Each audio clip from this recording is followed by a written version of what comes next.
on va rentrer un petit peu plus dans le détail maintenant en parlant d'organisation et d'illustration du packaging. Encore une fois, hein, je vais vous présenter des exemples de ce qui a été fait et puis vous dire en quoi c'est bien, en quoi c'est pas bien. Et comme ça peut vous donner des idées sur la manière d'aborder de votre côté vos réalisations en termes de packaging et puis peut-être aussi vous aider à organiser vos réflexions finalement, hein. Donc voilà, c'est de la psychologie, c'est très subtil, mais voilà, on y arrive. Euh, voilà, alors là, on est sur le packaging d'une tablette de chocolat. Alors, je pense que vous l'aurez remarqué, mais on a deux versions de chaque paquet de chocolat, de chaque tablette de chocolat. Et ces versions, elles diffèrent dans la symétrie du paquet.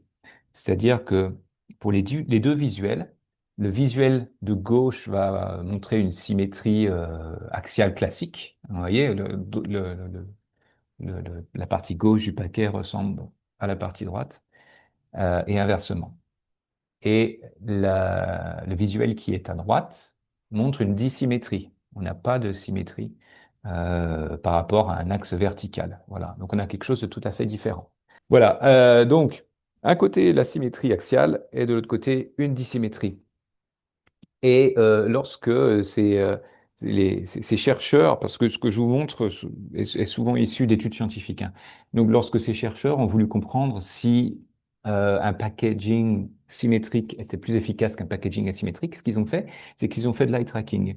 Tout simplement, ils ont demandé à des consommateurs de regarder les paquets et puis ils ont analysé leur, l'exploration visuelle de ces paquets. Et ce dont ils se sont rendus compte, c'est que les paquets de droite, les paquets dissymétriques, attiraient plus l'attention et surtout, les gens passaient plus de temps à observer les paquets dissymétriques, donc les visuels de droite. Très bien. Alors certaines personnes vous diront, moi ce que je veux, c'est attirer l'attention et puis que les gens regardent mon paquet. Et je sais que plus ils passent de temps à regarder mon paquet, et plus forte est la probabilité qu'ils achètent mon chocolat. C'est pas faux, mais ce n'est qu'une partie c'est que la face, une face de la médaille. Il est vrai que le packaging dissymétrique suscite plus d'attention. Mais lorsqu'on demande ensuite à ces participants à l'étude de répondre à un questionnaire, on s'aperçoit que lorsqu'ils jugent la qualité potentielle du chocolat, eh bien, le packaging symétrique va susciter une perception de qualité supérieure. Ce qui fait que d'un côté, on a une perception de qualité supérieure pour les packaging symétriques, mais les gens passent plus de temps à regarder les packaging asymétriques. Donc voilà, il y a un compromis ici, et moi je dirais qu'il vaut mieux que la perception de qualité soit meilleure, parce que le temps que passe la personne à regarder le packaging, ça peut être convaincant, ça peut être convaincant, mais c'est pas ça qui va affecter le jugement finalement. Ce qui va affecter le jugement et puis l'intention d'achat, c'est surtout la perception de qualité. On sait que plus la perception de qualité augmente et plus l'intention d'achat augmente également. Donc, comme quoi, on peut avoir des informations qui sont un peu contradictoires.